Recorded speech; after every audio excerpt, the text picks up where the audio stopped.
მოგესალმებით. დილამშვიდობის გუშინ წინ მქონდა ჩართვა და მქონდა საუბარი ნიკია კონსტანტინოპოლის კრების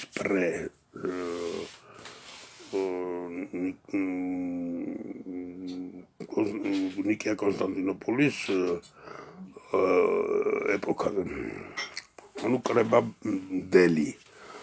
ამ კრებების მოწვევაში ძალიან დიდი მონაწილეობა მიიღო რომის იმპერატორმა კონსტანტინე დიდმა, რომელიც იყო რომის იმპერატორი და დიდი წვლილი შეიტანა ნიკია კონსტანტინოპოლის კრების მოწვევაში. მაშინდელი რომის იმპერატორები იყვნენ ასეთი კონსტანტინე დიდზე გვაქვს ახლა საუბარი. კონსტანტინე დიდი იყო პონტიფიკუს მაქსიმუს. ეს არის წარმართული ტიტული, რომელსაც ატარებდნენ რომის იმპერატორები. მან ძალიან დიდი წვლილი შეიტანა ამ კრებების მოწვევაში. ამ კრებებში მონაწილეობდნენ ისეთი ეკლესიის ბურჯი მამები, როგორებიც იყვნენ, სამიც რომ დავასახელო საკმარისია, ბასილი დიდი, გრიგოლი ღვთისმეტყველი და იოანე ოქროპირი. თუმცა ამ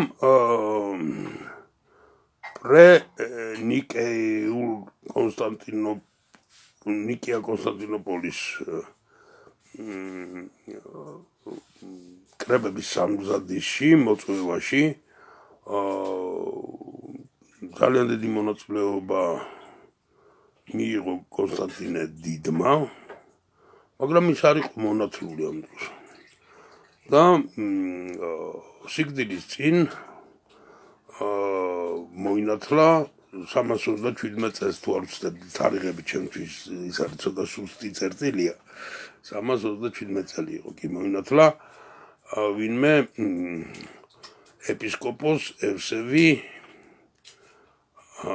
ნიკომედიელის მიერ, რომელიც ქრისტოლოგიურ საკითხებში იმყოფებოდა ცდომილებაში და იყო არიოზის ეპისკოპოსი.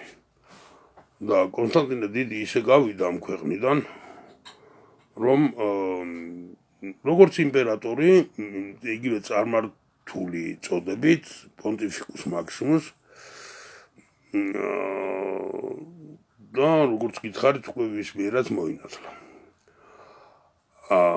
მაგრამ ამას არ აქვს მნიშვნელობა, ის წმინდანად შერაცხული იქნა მეოთხე საუკუნეშივე და რადგან ამ მის კანონიზაციაზე წინააღმდეგობა არ გვაქვს დოკუმენტირებული ისტორიოგრაფიულად, რომ ვინმე წინააღმდეგი წავიდა ამ კანონიზაციისა და ამ ეპოქაში ცხოვრობდნენ ისეთი ბუმბერაზი წმინდანები, როგორიც იყვნენ ბასილი დიდი, გრიგოლი ღვთისმეტყველი და იოანე ოქროპირი.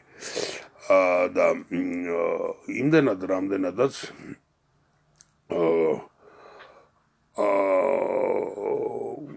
წინააღმდეგობა არ გაუწევია ასე დიდ წმინდანს მის კანონიზაციასთან დაკავშირებით,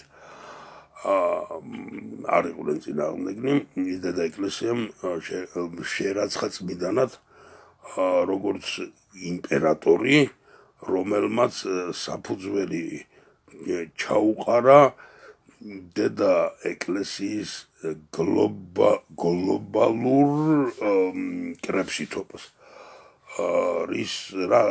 რაზეც მოწმობს ნიკია კონსტანტინოპოლის ნიკიას პირველი და კონსტანტინოპოლის მეორე კრება. ასე რომ თუ დედა ეკლესიის შვილებად თვლით თავს, უნდა მივიღოთ ის როგორც წმინდანი. არ იყო მისი დამსახურება არც როგორც აღმსარებელი, არ უბრალოდ როგორც იმპერატორმა გამოიჩინა კეთილი ნება და მოიწვია ეს ორი დიდი ქრისტიანობის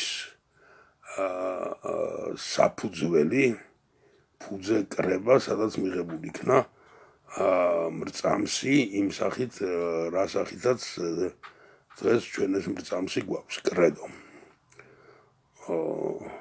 თუმცა ამ კრებამდე მოციქულთა მრწამსად წოდებული მრწამსის ტექსტი გვაქვს, რომელიც უფრო ლაკონურია, უფრო მოკლეა და უფრო მარტივი. და ეს მრწამსიც მიღებული იქნა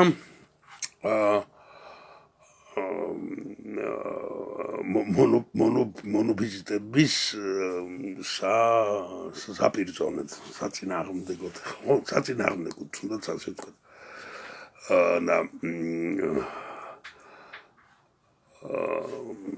ცოტა პარადოქსულია, ალბათ ჩემი ადამიანური გონებით და გაგებით, რომ ისეთმა ადამიანმა მონათლა კონსტანტინე დიდი, რომელიც თვითონ დეზორიენტირებული იყო ქრისტოლოგიის საკითხებში.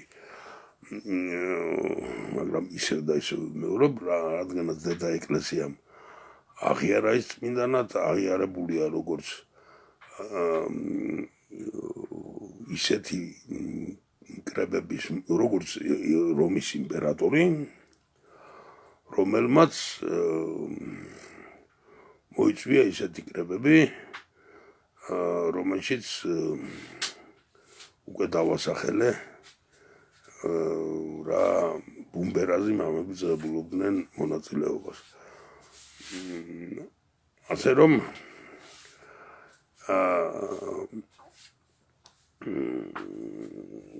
კიდევ რა მინდოდა მეთქვა,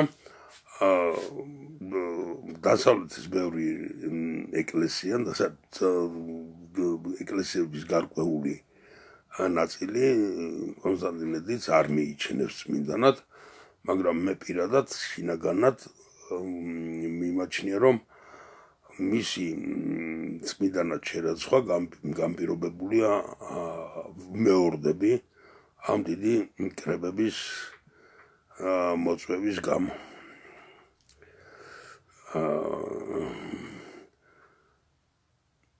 აბა მშვიდობიან დილას, მშვიდობიან დღეს გისურვებთ და ფალმა დაგლოცოთ, ხსენეთ ლოცვებში თუ ვინმე ლოცვობს და თუ ვინმე თვლით, რომ ჩემი უღირსება თქვენს ლოცვებში მოხსენების ღირსია. მადლობთ.